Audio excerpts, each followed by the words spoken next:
The biggest wrestling show in history has one major problem.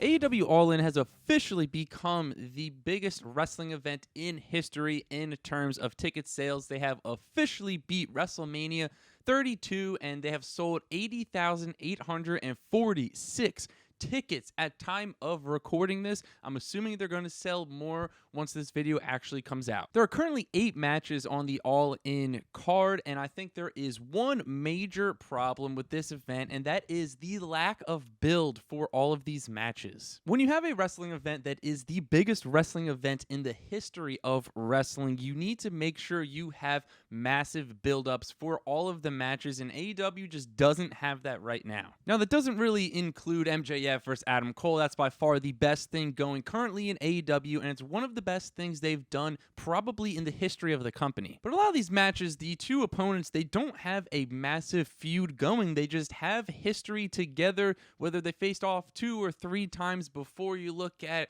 CM Punk versus Samoa Joe, they faced off a couple times. You look at FTR and the Young Bucks. You look at BCC and Best Friends. You look at the 4 women in the Women's Championship Fatal 4-Way match. They all just have history with each other, and there's no proper build.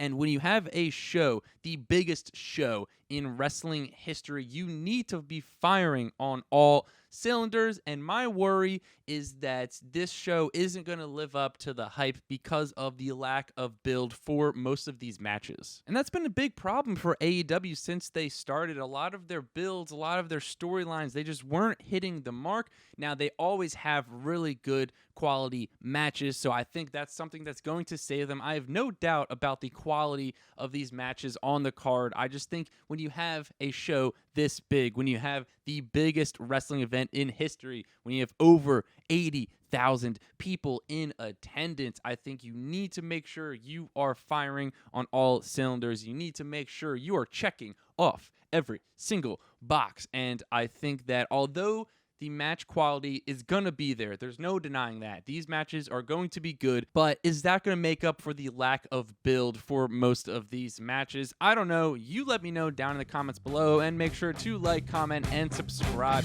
Let me know, how excited are you for AEW All In?